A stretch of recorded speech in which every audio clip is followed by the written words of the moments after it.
Good morning. It's awesome for us to be here on our Saturday um, here in the US. It's a bit cool weather for most part of the country. And today we're going to have a very interesting talk with Nahur Fonseca. Hi, Nahur. How are you, sir? Hello, how are you, Glossier? Doing good. I'm excited that you're going to be talking about Abigail, the Yes, Christian. You yes, know, it's amazing. And Abigail's story, and I'm pretty sure you're going to focus a lot on her story, how, she got involved in Christianity. But I'm not going to do any spoilers. I'm going to spoil the story because you know you're going to do a much better job than I would ever try. But this is a very exciting topic. I'm pretty sure you're going to focus a lot on the book Paul and Stephen. That's what I believe we're gonna do. yeah. So and so you've been very busy. You've been a collaborator with the youth Spiritist movement since 2002, both in Brazil and the US. You coordinate the study group at the Allan Kardec Spiritist Society of Massachusetts, Hmm. and you are the coordinator of the Spiritist Family Retreat since 2003. That's an amazing event.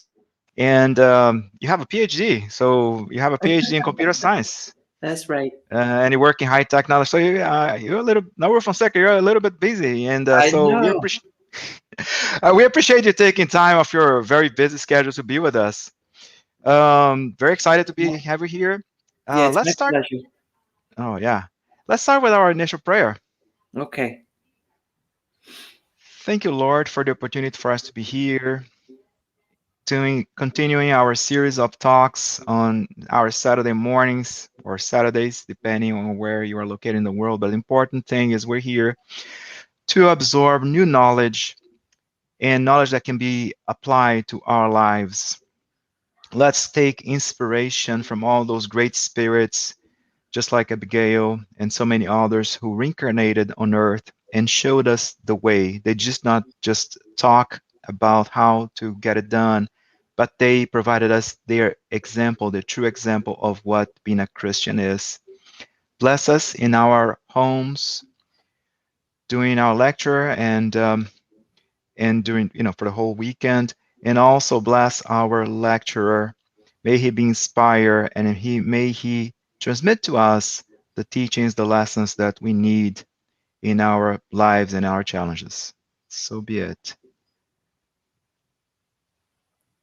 So be it. Now the floor is yours. Let's talk The about floor, you, the Christian. it's Oh, the funny. floor. This new paradigm shift of meetings being in person versus being online. I think we haven't adapted yet all of our vocabulary. So let me start by really saying thank you.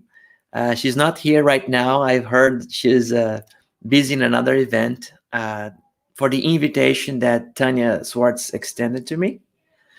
Um, when I think of Tanya, I always remember like she's the incarnation of work, positivity, optimism, order, right? And she does all of it with lipstick on her purse, just in case. And I also want to like to thank Glaucio and the other workers on the backstage, João Korngold, I saw him there, Daniel Santos also, for the work you do for supporting the dissemination of Spiritism in the English language, not only here in the United States, but through the social media anywhere in the world. So my name is Nahur Fonseca, as Glaucio has already introduced me. I work here in Boston. I'm one of the workers of the Allan Kardec Spiritist Society of Massachusetts. I have been in many different groups in the center, the children's education, youth education, and now I coordinate the English group education. Like we have a public meeting, a study group.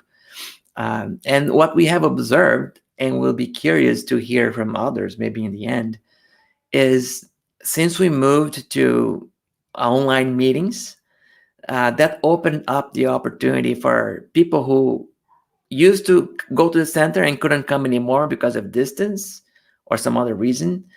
And the group actually grew online. So we're very happy with that experience.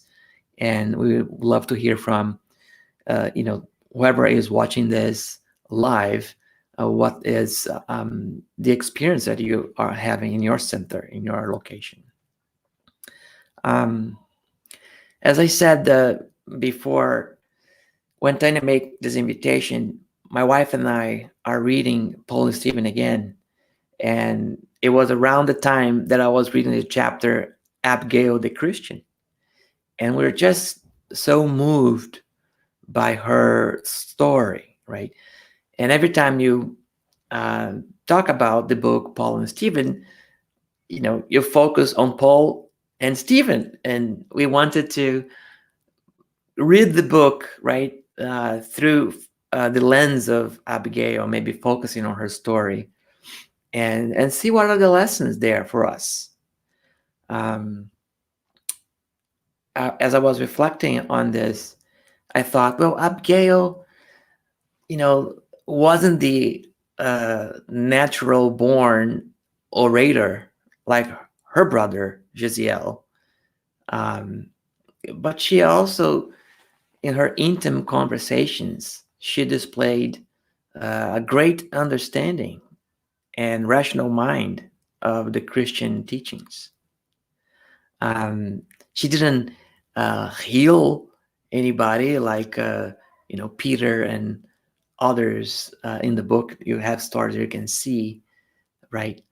Um, but she would be the balsam, the um, that Paul of Tarsus at the time, Saul of Tarsus, would seek to his fervent and hot mind.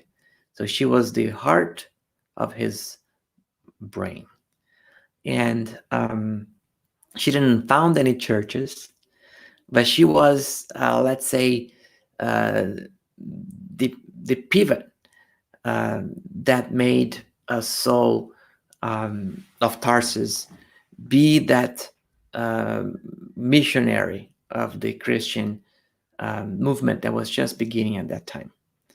So in many ways, um, Abigail was a great, uh, character in the book. I was counting how many times her name shows up. It's like 200 and something, right? It's so throughout the book you see Abigail's influence on the events of the story. So I wanted to follow some structure. So I just decided, okay, let's go chronologically and see the story of Abigail. And you need to begin in her childhood, infancy, right? She lived in Corinth, and with her, mother, father, and brother, and she was raised um, in the tradition of the time, and she was educated reading the Moses, right, which was the religion, the law of the Jewish people at the time. Yes, and her mother passed away, disincarnated, around the time that there was some uh, complications for her family in terms of political, economical. They lost a lot of land, um, and she died after that from. They don't say the disease, but she was very sad and disappointed, and died right after that. So she grew up with his brother Jeziel influence, and he was her protector. He was her guide. He would interpret the teachings from the Old Testament to her as she was growing up, and she preserved her. And she always dreamed of fulfilling her womanhood mission, having a home, educating children, being a support for her husband, and raising children to God or aware. So she understood the life of the family as the mission um, to that God entrusts the women. and she was disappointed, or she was somehow not aligned with what other women would do at the time, um, and not honoring the role in the family, right? So when the story starts, um, there's this event where Abigail's father is crossing the market in Corinth, and he just receives. There's no way that he can make it right. So, and he ended up um, in a court of law in the local Roman, jurisdiction or forum, and because of the events that happen, and now the father is being castigated. He's being whipped, right? And the brother is also being punished for the events that happen. And Abigail is watching all of this. She's only 18 at this time, right? And it's a very moving part of the book. And I have here uh, a part of the book that I want to read for us. So, as the father is, going to die, it's very clear they know. And then the brother Jaziel asked her to pray one of the poems of Isaiah, right? And then she goes, showing an unshakable faith under such embittering circumstances, the young girl, on her knees, gazed on her father, whose lungs no longer breathed. Then, lifting her eyes on high, she began to chant in a trembling but harmonious, clear voice, Lord God, Father of those who weep, of the sad and oppressed, fortress of the defeated, comfort of all pain. Despite the bitter misery of the weeping over our errors from this world of exile, we call for your love in the afflictions of the way. In the night most tormenting, your generous fount is the good that will never go dry. You are in everything the light eternal of joy and peace, our doorway of hope which will never close. Now, this moment, she was so kind of devoted to it. She was so being faithful. She was the demonstration of a faithful child. Her words could have no effect on what was going on with her father and her brother, but it was so moving. The guards were, awestruck. Even the precinct, the mayor, the person, the governor of the time that was giving the punishment, right, ordering the punishment, he was also stopped and he couldn't understand what was going on, right? So at that moment, she involved everyone in that prayer, and that what gave her freedom back, right? And then we'll continue her story on. But I just wanted to kind of to notice this aspect of this moment in our lives. What are the moments in our lives that we turn to prayer and that we're so involved in it that it changes something? The power of the prayer, the power of words. And it's just sometimes there's not even words. And I wanted to give like an example, right? Sometimes you you make something, you prepare a meal, right? And everybody in the family is enrolled. Oh my goodness, this is so good, right? Because it's visual, the smell, everything involves everybody, and you have that involvement. Sometimes you are making a prayer in the center, and you are so inspired, so moved. All the people, cry, they get touched and moved as well. Or maybe you're giving passes in the cabin in the center, and you're so you give yourself to it. You empty your worries or concerns, and you're concentrating on your prayer, and the people get moved, and you sense a shift in the room. So you all have that ability, even when you're young. I remember once I was in vacation in Brazil. My daughter was 6. Her cousins were there that from 9 to maybe 15, 16. And she came to me and said, Dad, there was something going on TV, and she wanted to watch a popular children's show in Brazil, but little children's show, and everybody was grown, more teenager. And she asked me, Dad, can we put that show on? And then I said, well, if you can enroll everybody in this living room to watch it, yes. She didn't, skip a bit. She went to the living room, started jumping. Yeah, let's watch the show. The whole room was happy and doing it, and the show was on. The adults left the room because they didn't want to watch it. So it's just, I'm trying to give this idea of, we have this ability of involving people in us, enrolling people in what we are up to, using words the way we're being, right? That's one trait I want to pick from Abigail in that part of the story. Well, she is freed from that captivity. Her father died at that moment, and her brother is enslaved. He's sent to the ships, and he would be working as a rower in the ship business, right?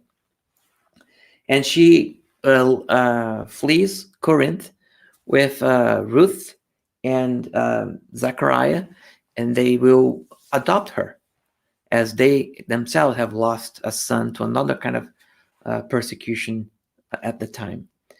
So they go live in, I think it's called Joppa, right? In English, the name of the town or the road where they lived. And then that's where this story will continue for Abigail, and she will meet this young, promising doctor of the law, Saul of Tarsus. And the conversations, they're dating, but the conversations they have it's really, as a young person, as a teenager, when I was reading the book for the first time, it's not from this world, right? Who dates like this, right? And who talks like this when they're dating? But it's really a demonstration of caring and love and respect, and what a union of souls that are tuned to each other that looks like, right? Maybe in another world, maybe in another more elevated earth, is going to be more normal. And I think I highlighted some portions here that I would like to read.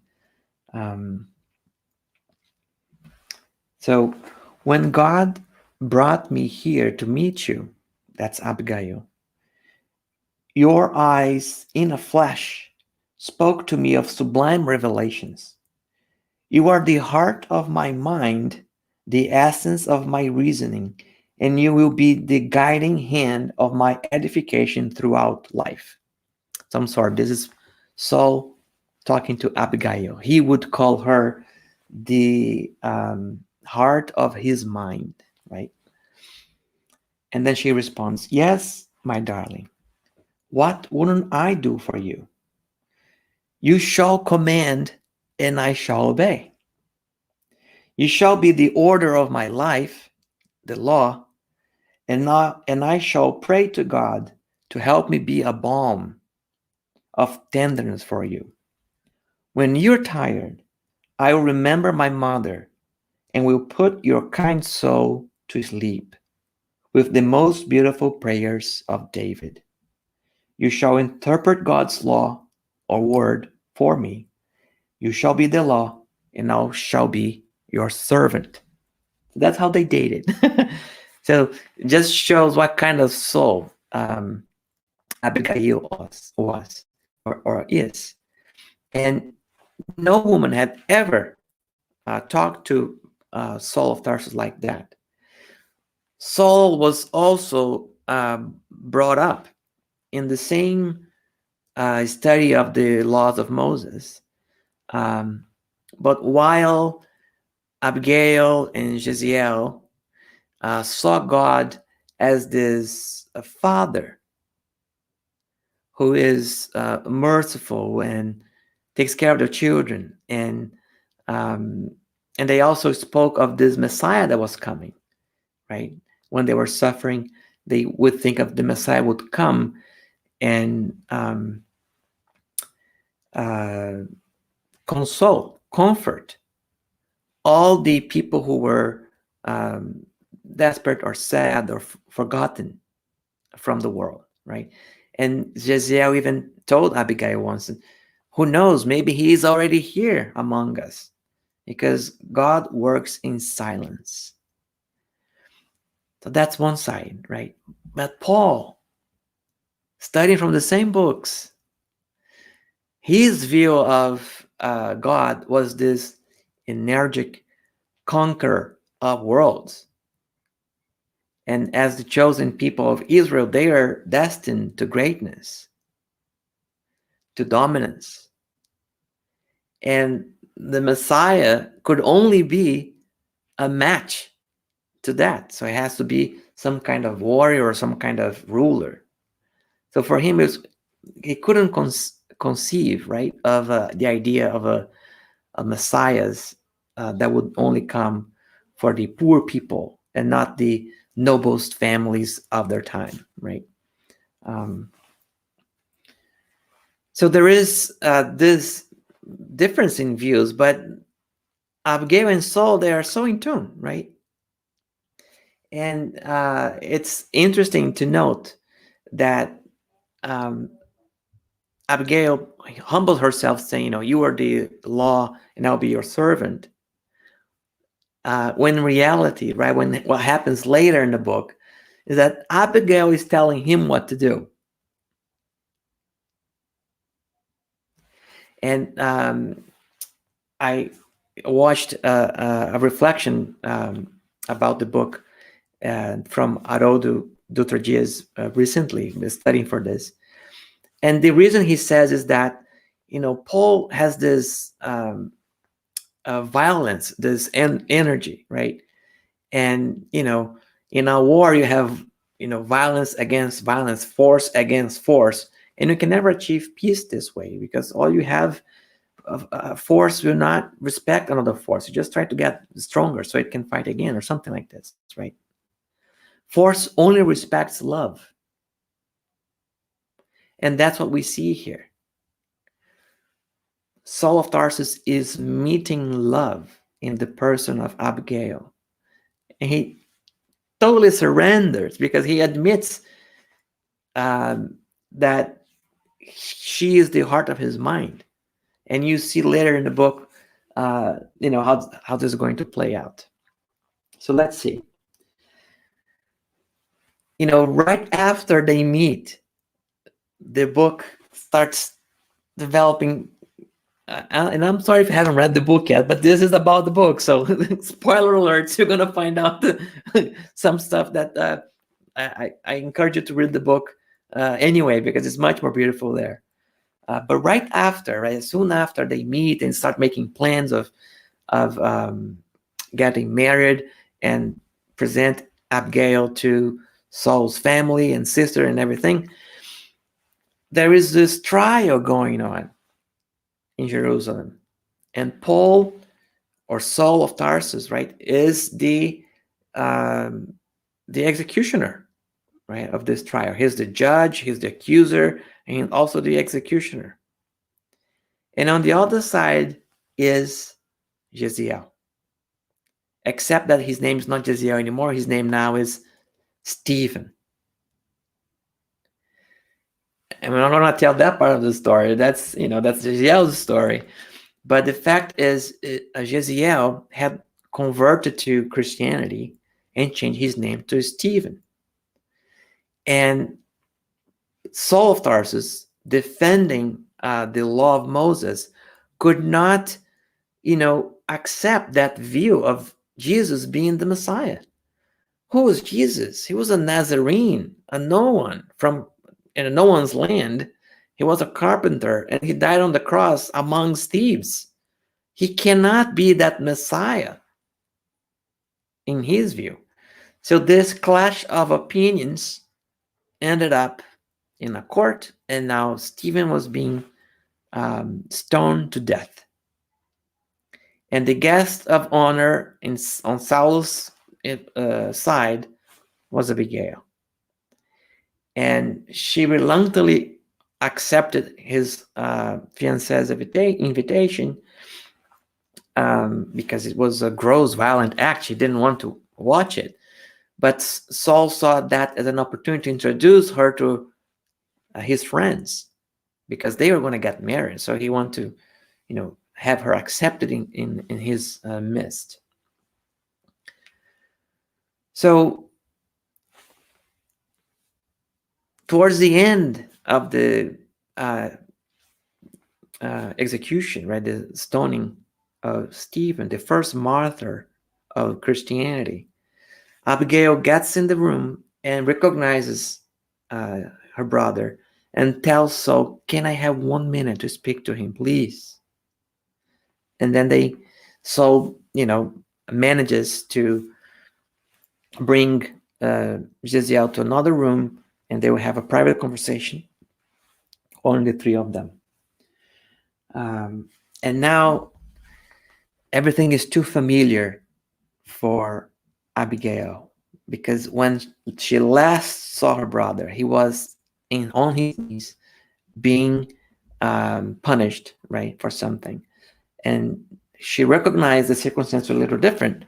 So here's how, it's in the book. She remembered the last moments of her father's torment on the unforgettable day of their separation in the dungeons of Corinth.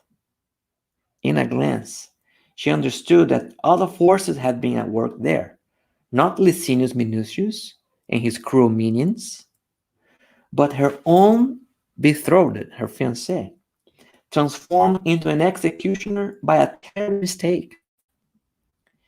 She caressed the bleeding head more tenderly. She drilled the dying man to her heart, as if he were a beloved child. Then, although rigid and unwielding in appearance, Saul of Tarsus observed closely this scene that he would never forget. Holding the dying man in her lap, Abigail lifted up her eyes, displaying the tears streaming down her cheeks. She did not sing, but the prayer left her lips like a natural supplication from her soul to a loving, invisible Father. Lord God, Father of those who weep, of the sad, the oppressed, fortress of the defeated, comfort in all pain. Despite the bitter misery of the weeping over our errors, from this world of exile we clamor for your love. In the afflictions of the way, in the night most tormenting, your generous fount is the good that shall never dry up. You are in everything the light eternal of joy and peace, our door of hope which shall never close. When everything despises us in this world of iniquity, when the tempest comes upon the flowers of illusion, O Father, you are the light divine, the hymn of certainty, overcoming all harshness, overcoming all affliction. On the day of our death, in abandonment or in torment, help us to forget the shadow, the pain, the evil, that in our final moments we may feel the light of life, renewed and forgiven in happy and immortal peace. So again, that memory is going to be etched in Saul's mind, right? And I think what I wanted to point it out with this is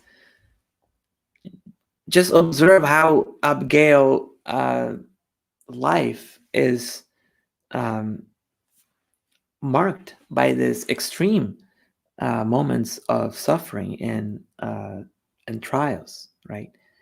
And nowadays, um, many of us may have experienced similar losses, people that are close to their families, um, and it is a lesson for us to trust God.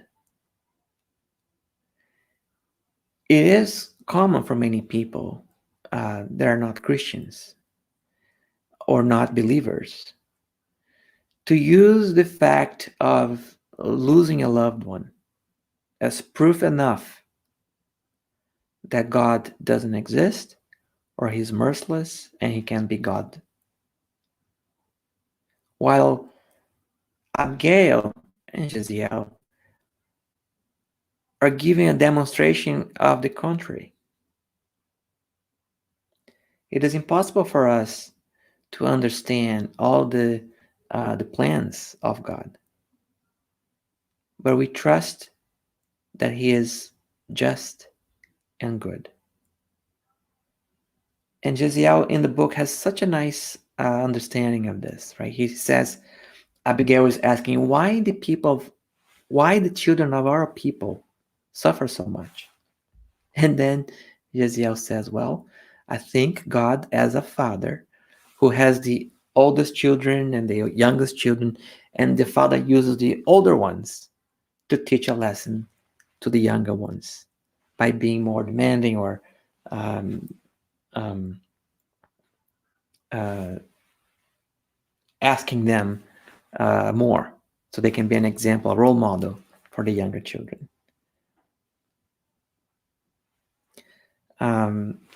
So let's see. Oh, yes. And then we come finally to the chapter where Abigail converts to Christianity. And it's funny because uh, if you have followed so far, right, she has been a Christian all her life, but now she will finally read and study um, Christ's gospel, right, his message. So right after that moment, Saul sees that Abigail and Jeziel are brothers, right? And Stephen is actually Jeziel. Saul ends their engagement right there and abandons Abigail. And now again, Abigail will give a profound demonstration of humility. He doesn't condemn Saul, he doesn't hate him. Uh, and in part is because Jeziel, her brother, himself looked at Paul at that moment with forgiveness.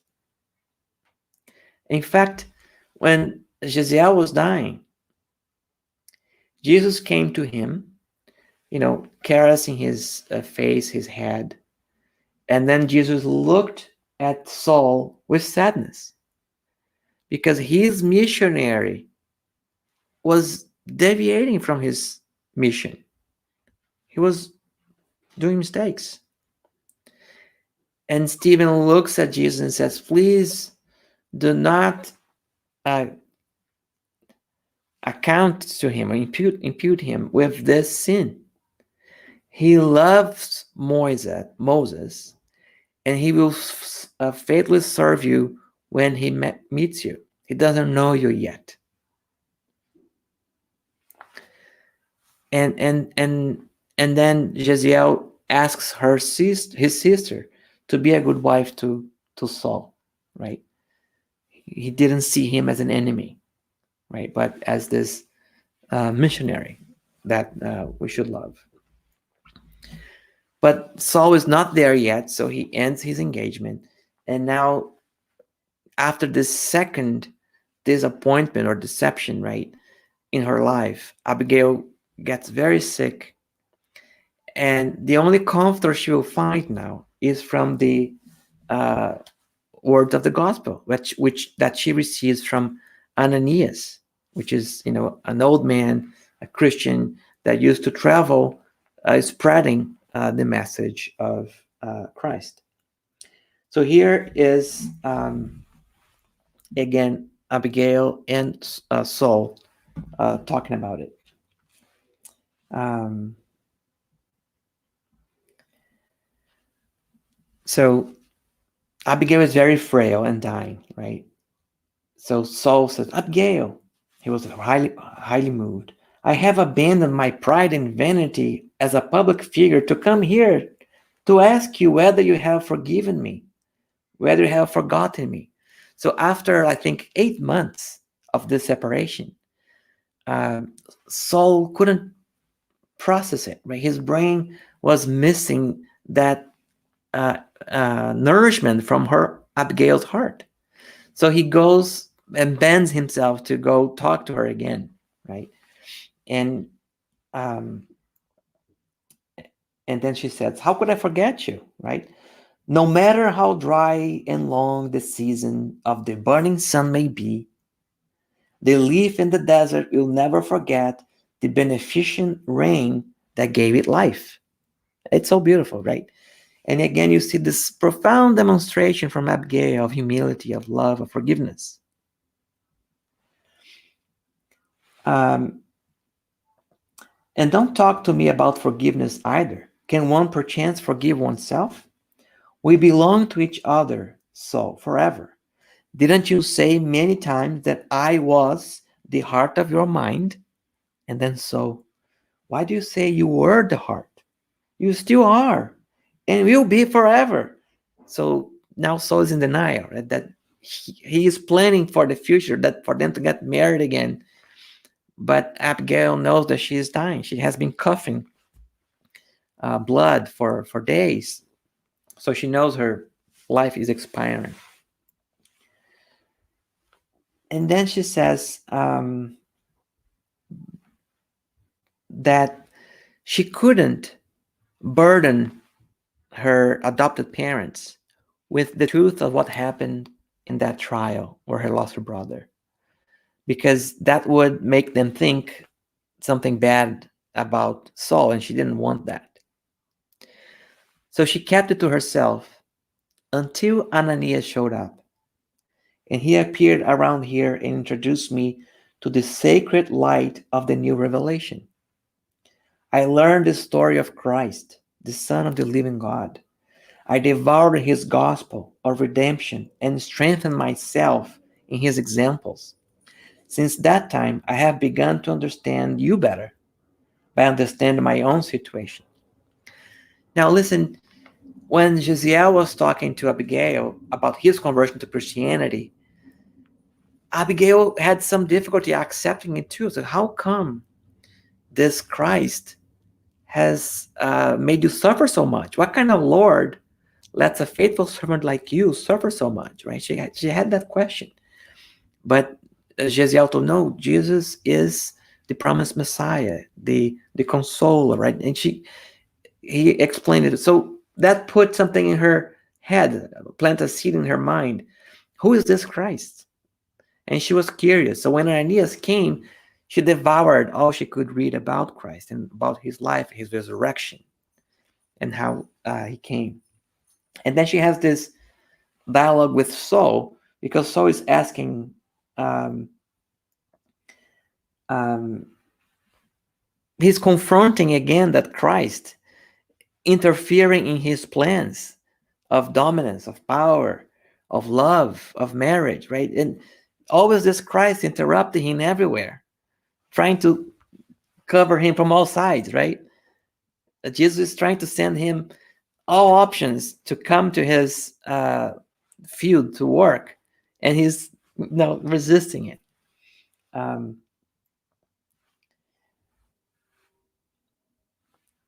and then Paul will listen from Abigail's mouth, his mission, right? Um, so last night, after you left, I felt someone approach me. So this is the next day, and Abigail is almost expiring. And someone approached me, filling the room with light. Jeziel had come to me. When I saw him, I remembered Jesus in the ineffable mystery of his resurrection. Jeziel told me that God had indeed sanctified our dreams of blessedness, but that I would be taken this very day to the spirit world. He taught me to break the selfishness of my soul. He filled me with courage and brought me to the good news that Jesus loves you very much and has great hopes for you. And then I realized that it would be useful to give myself joyfully into death's hand, because who knows? If I were to stay in the world, I might harm the mission for which the Savior has destined you. So now again, Jesus is inviting Saul and telling him he loves him, despite all his actions so far. Again, that same story that loves uh, is the only force that violence can respect, right? Um, it, um, for me, I will stop here to reflect a little bit. There's other things I would like to read. I'm a little worried about time, but um, as I was saying in the beginning, right? Abigail didn't go exteriorly and had these great actions and found churches and made speeches, but she was in everything that she did a demonstration of being a Christian. Her faith, her forgiveness, her humility. And I wanted to use uh, our time together here to reflect on all the ways that we, or small ways, that we demonstrate being Christians in our lives.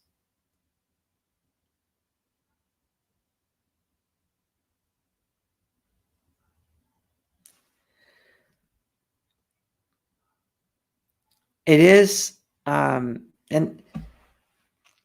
it's like, uh, the once Abigail passes away, right, and then she comes to the spiritual world. She's now with Stephen, helping Saul in his mission, right? And then there's a moment where Saul is very sad, and the difficulties are so enormous. The Christians, right? Still don't trust him so much, and they are going back to the applying the laws of Moses instead of freeing people with the teachings of Jesus, right? And his old friends at the synagogues are, disputing him, fighting him back. So he is in front of this unsurmountable mountain, right? And he has this vision of Stephen and Abigail. They come to him,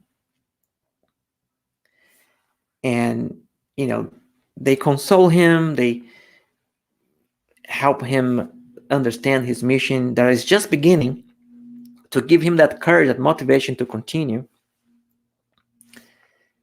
And then, as they are leaving, Paul asks some questions from Abigail,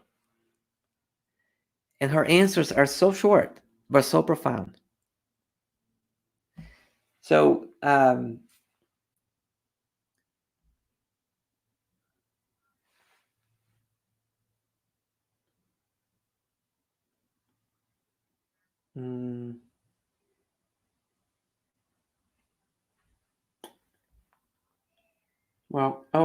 it's here. It's kind of long, but it's so beautiful that I want to read it with you. So the former rabbi, they're leaving, right? wanted to prolong the beautiful vision for the rest of his life, to be with Abigail forever.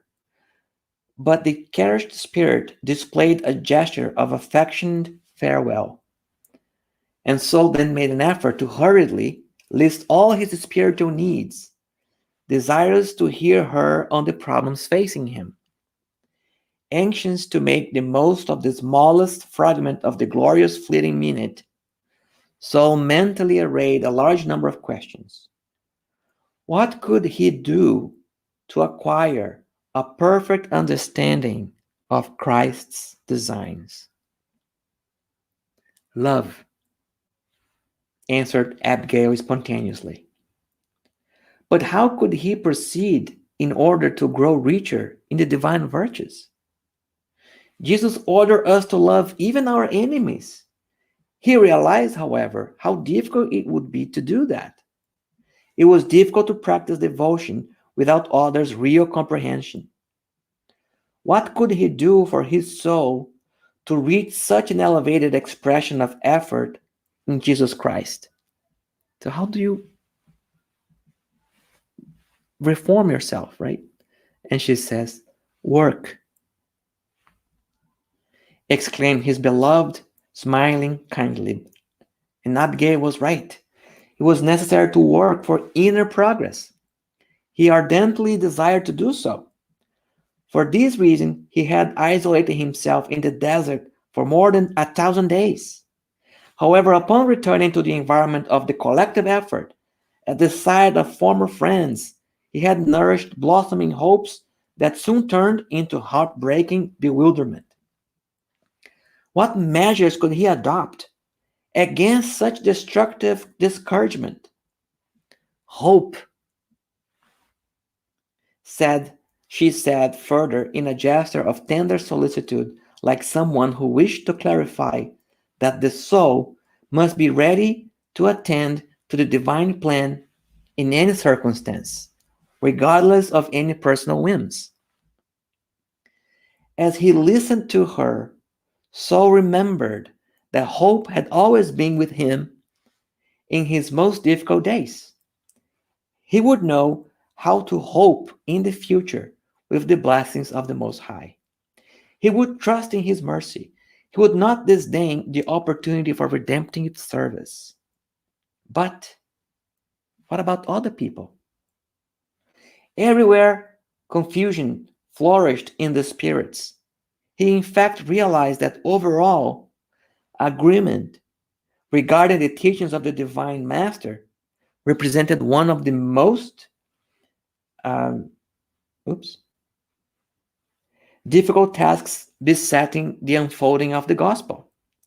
But more than that, people also seemed uninterested in the truth of enlightenment. The Jews were clinging to the law of Moses, intensifying the system of Pharisaic hypocrisy. The followers of the way were getting closer to the synagogues, avoiding the Gentiles, and submitting strictly to the practice of circumcision. Where was the freedom in Christ? Where was the endless hope that his love had brought to all humankind without excluding the children of other peoples? He agreed that loving, working, and hoping were indispensable, but how was he to behave among such diverse forces? How was he to reconcile the grand lessons of the gospel with the human indifference? Abigail squeezed his hands even more tenderly to show that she was saying goodbye and emphasized gently, forgive. And then she disappeared. And those four words, love, work, hope, and forgiveness, became Saul's or Paul, right, motivation throughout his life. He would always remember that moment. So notice how Abigail, right, back there when she was telling him that Jesus loves you throughout her life, right, how she kind of created that future for Paul, right, and then sustained him throughout his campaign from the spiritual side. And I believe we have a lot of power in what we can create with our words. When we are, educating a child, depending on what we say, if we're correcting someone, right, a child, depending on what we say, we may be creating a future for that child that will stay with her, or with him for many, many years. So um, I love the influence of Abigail throughout the book, right? Like she's um, kind of a passive figure if you look at it, but she has a great influence into uh, Saul's life. And in the end, when Saul goes back to the spiritual realm after a long life, a missionary life, Abigail is by the left side of Jesus, the side of the heart, to welcome uh, Saul. And I'm going to tell all the details, but you need to read. Uh, but I just wanted to um, really acknowledge everyone, right, who is here listening today, and look at yourself, look at your life, all the things, the small things you do in your life, all these decisions that you take, putting the lessons of the Christ in your life, all the moments of forgiveness, of humility, of reconciliation, all these recommendations that she gives of work, love, and hope and forgiveness. And I want you to acknowledge yourself for the Abigail that you have inside of you.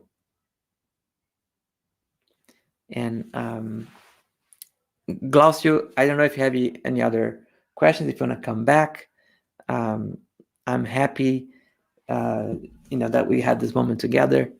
Um, so I see a few questions here on the prompt. Would you like to read them, or? Yeah, I mean, sure. So, there is that saying that behind every great man, there is a great woman.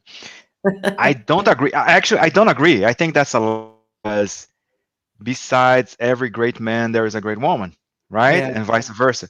So Abigail was beside Paul all the time, yeah. right? It's amazing. It's an amazing story. It's so inspiring. Yeah, we have some comments. I see a We'll, question here. I'm not sure I can answer, but let's see. yeah, it's Oh, coming up let's right go. now. Yeah, now Now, we're okay. Yeah, go you ahead, got me. please. No, it's better for you to read. Thanks for bring to us Abigail's sweet character, the heart of Paul's mind. You see, look at that.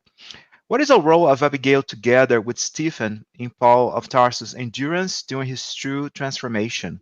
Although coming from similar Mosaic belief, each seems to have so different mindsets.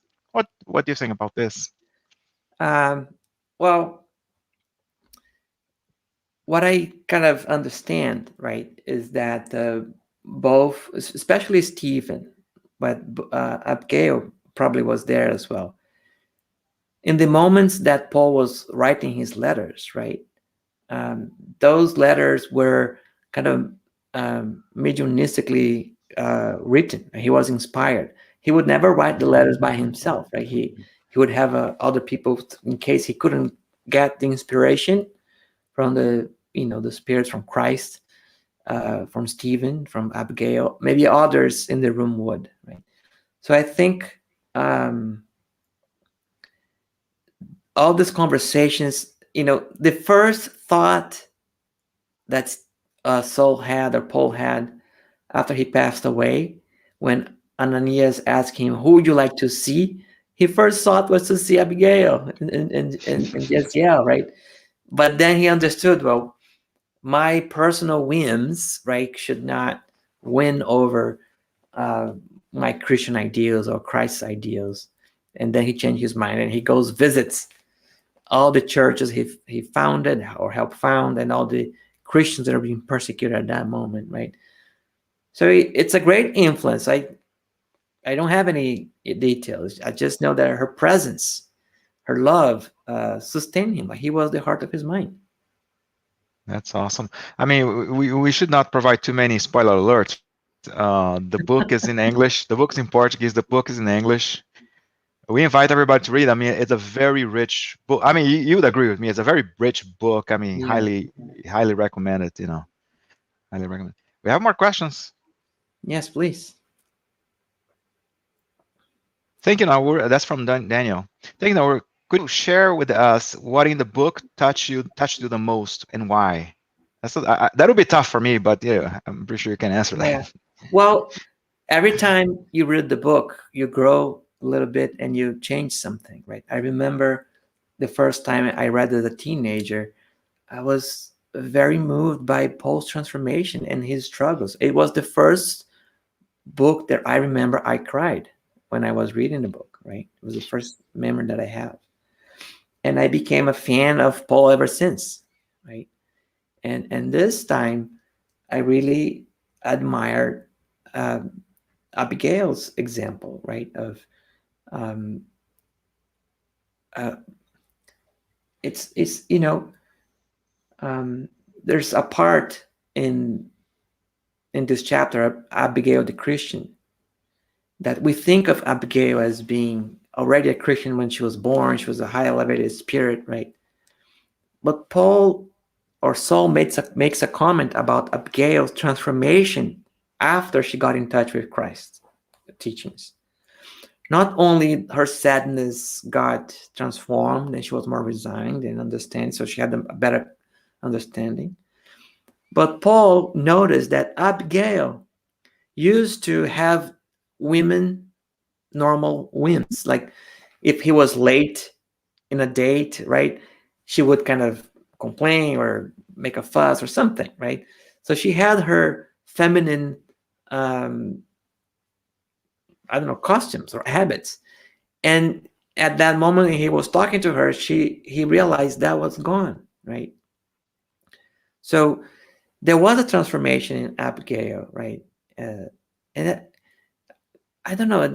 This time around, this example of Abigail really stuck with me, and um, the way that he created Paul by the way she spoke to him, like this, Jesus loves you, and you're going to be his missionary or something. Right? She was saying something for the future. She had no way of predicting what's going to happen, but by saying that, she planted that seed in Paul, and that caused that confusion in his mind when he was going to Damascus. Right? Uh, she was always in his thoughts. So I really paid attention to her this time, I think, and all the ways that she submitted herself right to God's designs. This is so hard because this is a victory over our ego, right? And what we want and what we think is right and what we think we should do, right? And she just gives herself completely to God and say, maybe I should die so that I don't interfere with your mission, right? So that's a very spiritual height, very That high spiritual is, height. yeah, that is very selfishless. That's truly, definitely beyond me. You know, Yeah. amazing, just amazing how the example Abigail is one of those characters. But again, people should know more if they read the book. Yeah. Read the book. Yeah. And Yeah. I, Mhm. I saw a comment here. Like, I Yeah. wonder what is she doing nowadays, right? If she's Oh, still, that's very interesting. Yeah, that's very interesting comment. if Yeah. if she's still, yeah, I haven't heard of anything like yet. But what type of work she's doing, I don't know, right?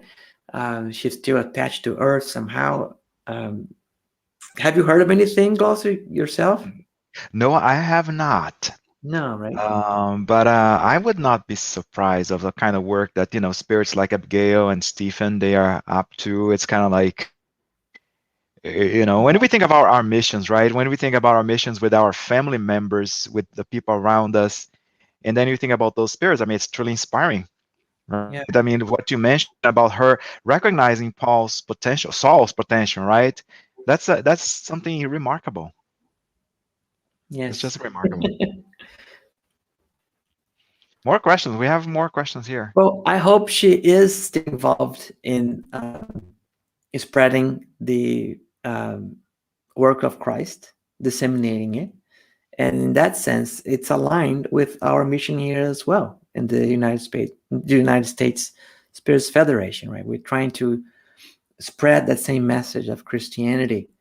And I didn't say this, but this is my hope to all of us, that we may live our lives without ever having to say that we are Spiritists or Christians, because our actions speak louder, right, than anything we could say with our mouths. And Right. that's Abigail to me in this book, right? Yeah, walk the talk, and don't talk the walk, walk the talk, be a spiritist in our actions, in our examples. I have another question here. What can Abigail teach us about dealing with our loved ones who think differently from us? Oh, hmm. I'm trying to think because yes, so she did have a not an argument with her father, right?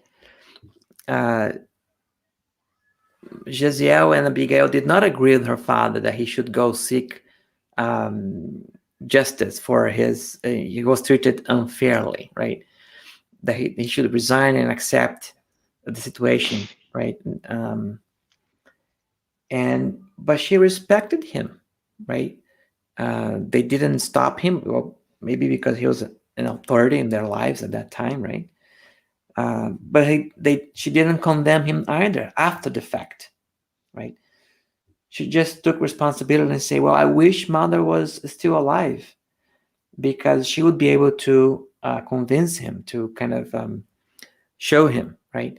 So she took responsibility instead of blaming him. It's like it's we that failed in convincing or showing him another experience, right? So, um, and regarding Paul, right, they had this disagreements also, how harsh to be, and she always offered a kind, loving perspective, but would not try to force an outcome, would not try to, it was just inviting, right? So I think in that sense, it's the same way the good spirits treat us. They will make invitations, but they will not um, force or overrule our free will. And so I think, Abigail is the invitation of love, our lives, and taking responsibility, not blaming others.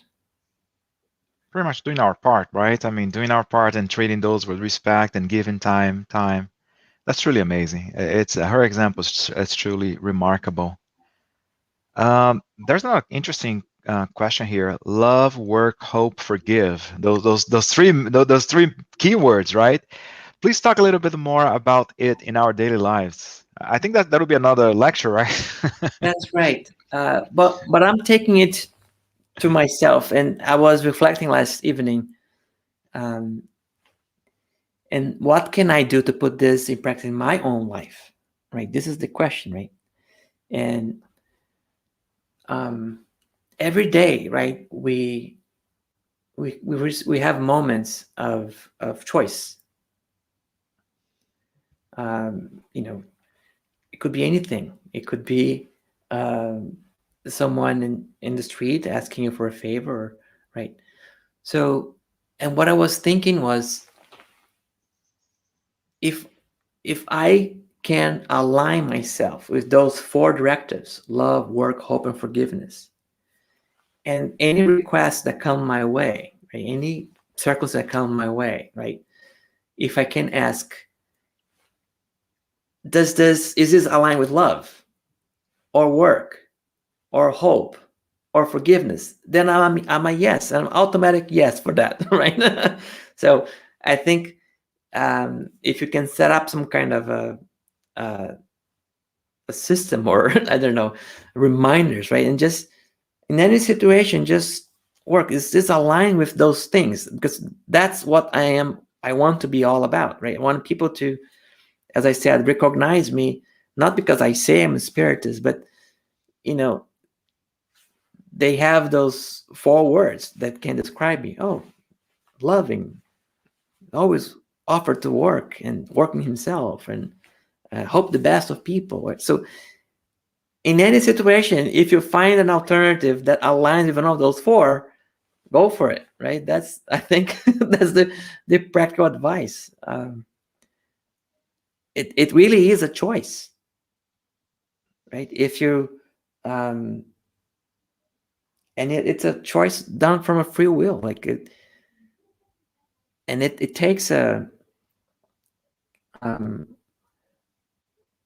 it doesn't take much really, when you think about it. If you go to the Spirit's book and say, I forget the name of the question, but the spirits ask, Kardec asked the spirits, you know, what can we do, right, to um, do more good than evil? Some, I forget the exact words, but then the spirit's simple answer is, you just need to make an effort. But so many little of you make any effort, right?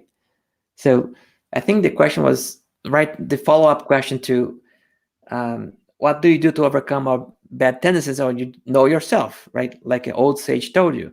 Yeah, we know we need to know ourselves, but how do we put this in practice? And so with effort, just put effort to it, and small amounts of effort, right? And you cannot give jumps, so it will build up, right? It's interesting that she did not mention preach, right? She did not mention, convert others, change others' minds, just say love, work, hope, and forgive. And forgive, to your point, that's, forgive myself Yeah. as well, right? I love, work, hope, and forgive others, and forgive myself, because, to your point, I mean, we're never going to make jumps. We are perfecting, but we're not perfect. We're not perfect. We're not perfect. Yeah. Hmm. Yeah. This is awesome. No, this has been a very interesting, brought back memories. I gotta confess, just between you and me, there are other people listening, but actually, when I was a teenager, that was the first book that made me cry as well. But Yeah. that's just between you and me, and everybody else was listening. I was all a little secret. This is awesome. Now, thank you. I do not see any additional comments. So you've been a little bit busy, right? So Yes. a little bit busy, and you have some work, So like now is for you to provide us with any additional comments that you have to close. This very interesting, very rich lesson about a very rich spirit, very spirit that exemplifies Christianity, to your Yeah. point. So if you could do any additional closing remarks, also if you want to talk about any kind of upcoming events, or any work that you'd like to make known, that would be awesome. That'll be that'll be a nice way for us to finish. And of course, better yet, after you say the final prayer as well. Yeah. Well, I really need to thank you all for inviting me. It was really a pleasure. Um, it's every time you are invited to give a talk like this, um, it's an opportunity for us to study more. And I was very happy to be reading the book with my wife. So it has been a highlight of our evenings when we read the book together. Um, and yes, you ask what I'm up to this day. So um, here in the during the pandemic, right? So we have been running an event that we call the Family Spirits Retreat for 18 years. And last year, because of the pandemic, uh, we made a little kind of joke, right? A little play. We said, well, when God sends you lemons, you make lemonade. And when God sends everybody home, what we do is we make a family spirit retreat for the whole world. So we open it up to participants all over the world, and it was very enriching experience. You have the link down there, right? FamilySpiritistRetreat.org. That's the link, right? That's right. And but this year we decided to do two things differently. We're gonna open it uh, and focus to all centers, spiritual centers of the United States. So the idea is to bring all the centers of the United States together to the Family Spirit Retreat. And we're going to have two instead of one event. So it's going to be 2 days. On a Saturday, we're going to have a um, in-person event that's going to be spread out according to the social distance regulations in each state, how many people can gather. We'll have volunteers in different places, and we're going to send them a kit with the Family Spirit Retreat logo and everything inside with instructions on what to do. And that's going to be the in-person event. And then on Sunday, we're going to have this virtual online event with people from all over the country here for families, young children, teens, and even something new we're adding this year, people who have never heard of Spiritism. So the idea is to really um, um, promote the unification of the Spiritist centers of the United States by just the fact of getting to know each other. That's like the first step. Include all the centers, include all the different states, and expand also Spiritism to other people who have never heard of it. And so we are counting on educators from all over the country to join us. And we even received a very special message from 2031. I hope you can play it. It's a Oh yeah. yeah, some spiritual mentors gave this message, and in a meeting. I want you to see it. Yeah, that'll be nice.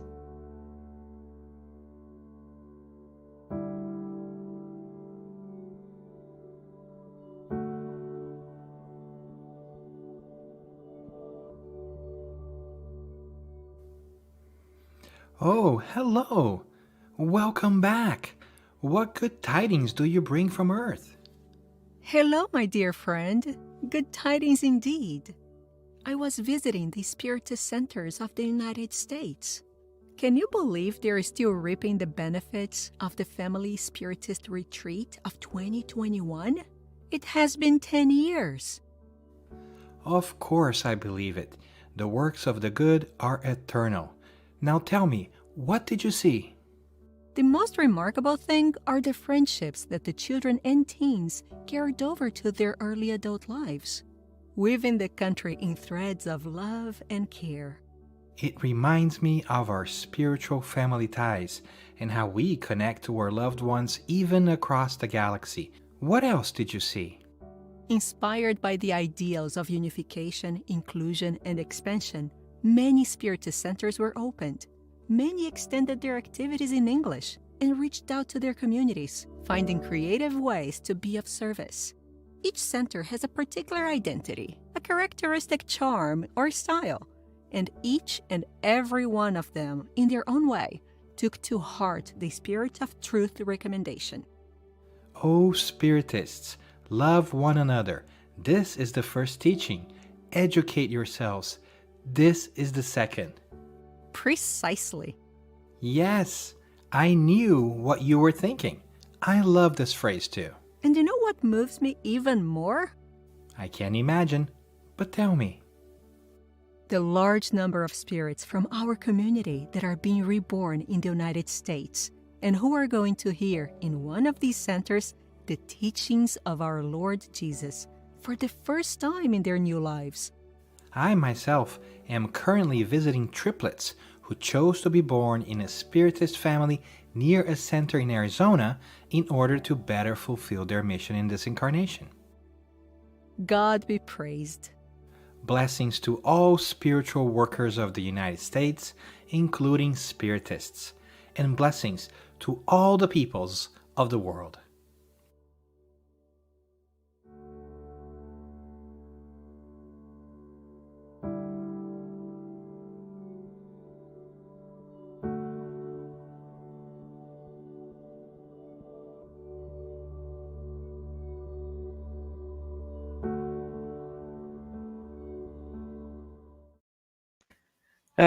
So That was that was incredible. Yeah, I mean the spirits looked familiar. I don't know why. Oh yeah, they're very evolved spirits. So we're gonna have our first meeting tonight at 8 o'clock, right? PM. And the idea is Eastern time, right? Eastern. Eastern time, yes, New York time. So if you're an educator, if you're interested in participating, if you have ideas of how to expand Spiritism for families in the United States, we are welcoming you to come tonight. Go to that link that you saw in the In I the have to video. type it here. The video, this 2021 team. I think that's the link, but I'll put it in the website as well. So if somebody checks that later, you'll see it there as well.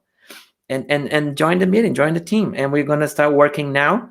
The event's going to be on July 10th and 11th. That's a Saturday and a Sunday. And that's the link to join the team, right? Yes, and we chose a topic already. It's the teaching from Jesus, like by this everyone will know that you are my disciples if you love one another.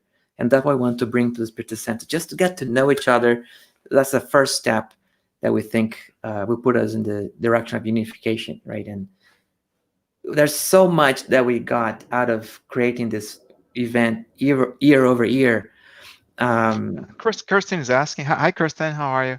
Kirsten is asking at what time tonight? Tonight you 8 said 8 p.m. tonight, Eastern, Eastern time. So New York time, California Eastern time. be 5 p.m. California time, right? So 8 p.m. here for us. And there was so many more interactions happening here in the New England area, like New York, Massachusetts, Connecticut, Rhode Island, New Jersey, right? And in part is because we meet the educators, every week for like 3 months a year when we're preparing this event, right? So we want to extend that and just get to know all the workers all over the country, see what they're doing. I mean, together we're so much stronger right now. I mean, together and aligned in our objectives, we're so much stronger. That's right. And so much more productive as well. Yeah, and fun. and more fun too. Now this has been awesome. Do you have any final comments, or are you ready to say the final prayer? Up to you. You say the final prayer, or finish final comments and then a final prayer. Well, I'll be happy to do the final prayer. Nice. All right. So, from wherever you are, sit comfortably in your chair. Let's take a couple of deep breaths.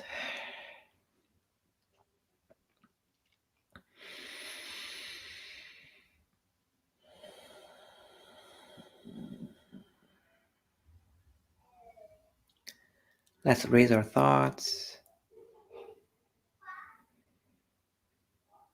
Let's invite the good spirits to pray with us.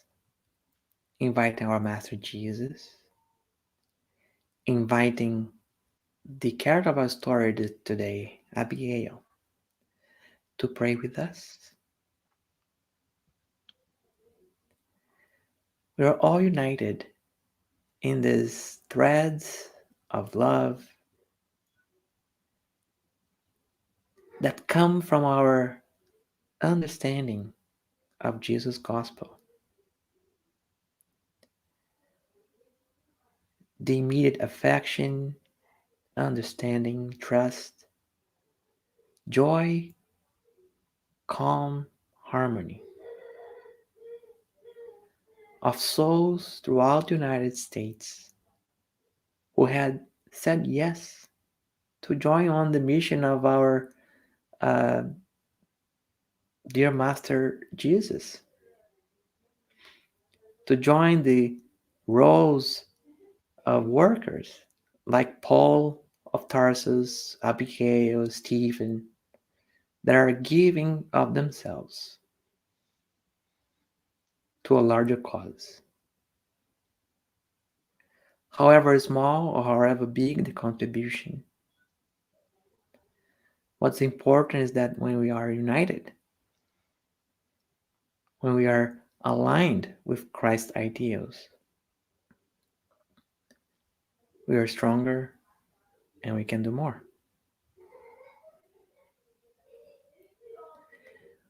We do ask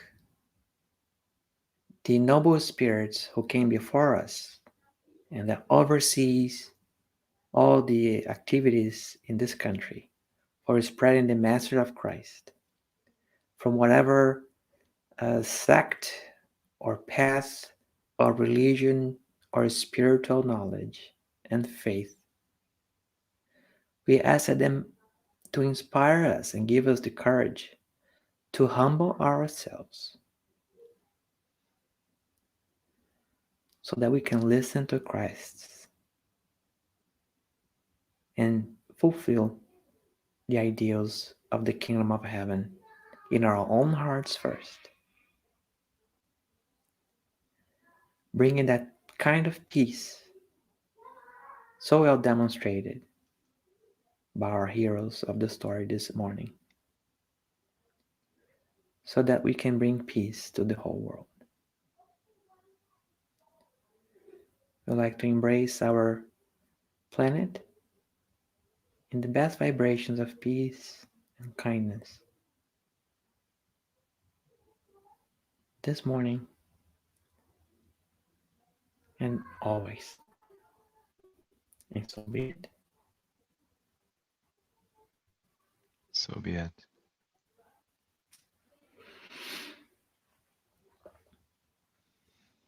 Thank you, Nahur. It's been a great morning. I mean, thank you for bringing to light all the examples that Abigail provided to us. Um, for those who are listening, stay tuned. Next week, we're going to have another awesome lecture. Bernadette Leal will be talking to us about hope, the offspring of faith, at the same time as well, 11 a.m. Eastern time. So stay tuned.